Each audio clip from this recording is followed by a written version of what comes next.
introduction of guests. The member for Prince Edward Hastings on a point of order. Yeah, thank you very much, Mr. Speaker. I rise actually today having given notice that I intend to raise a point of privilege. A privilege it is. And it's in regard to contempt in accordance with Standing Order 21C. In my written summation that I provided to you earlier today, Mr. Speaker, I provided you with a brief summary of the situation before us and will now highlight some of the key points of that summation. On September 24th of 2012, Minister Bentley tabled an attestation to the House attached to 36,000 documents, which stated the documents attached to this letter comprise all, and I emphasize all, documents that are responsive to the committee's request, regardless of privilege or confidentiality. On October 12th, 2012, after being told by the Premier, countless ministers and parliamentary assistants that all the documents had been tabled, the opposition parties received an email from the Government House Leader's office advising us that more documents pertaining to the committee's request were being released.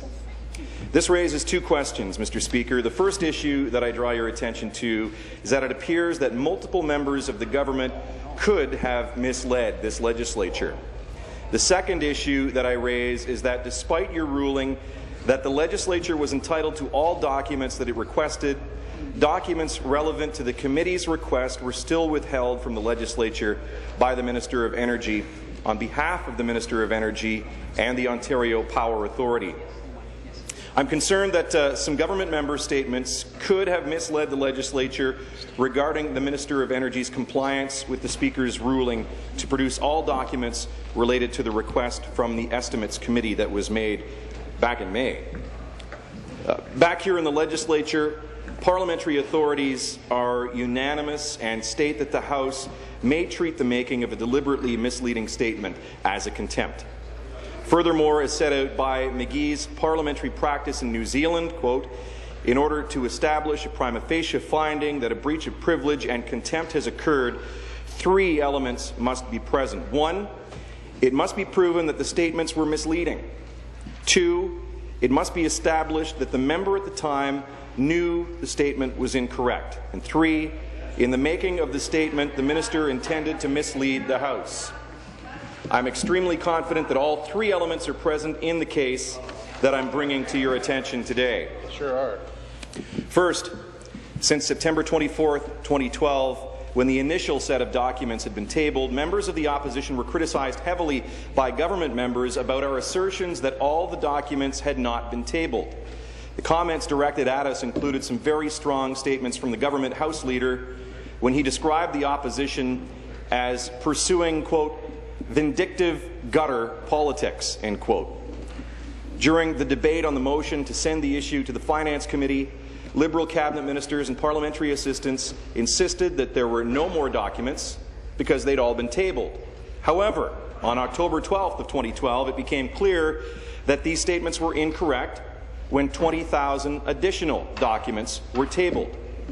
Furthermore, in a letter written to the Clerk of the Legislature and attached to the second batch of documents, Colin Anderson, the CEO of the Ontario Power Authority, states that, quote, on the evening of September 27th, 15 days ago, September 27th, 2012, I notified the Clerk of the Standing Committee on Estimates that the Ontario Power Authority potentially had additional records to disclose.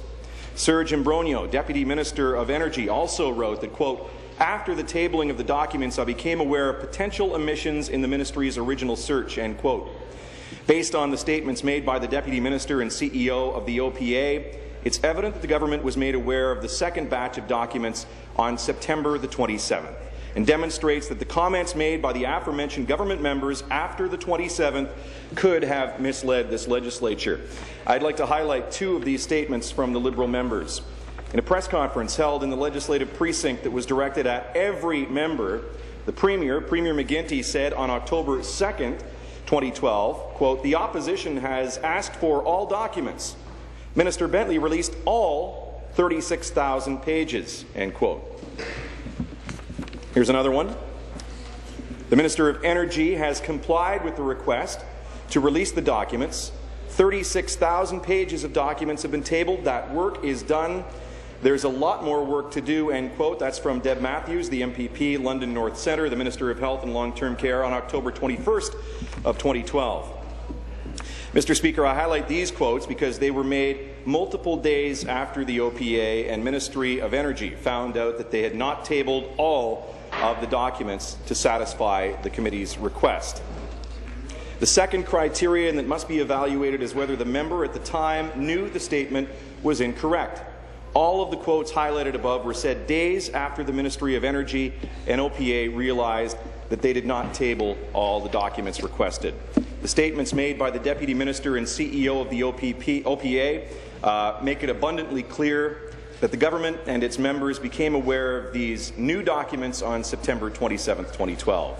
This criterion is further satisfied by the Minister Bentley and Minister Malloy's statements to the legislature this morning, when they indicated that they were made aware 2 weeks ago that a second search was being conducted by the Ontario Power Authority and the Ministry of Energy.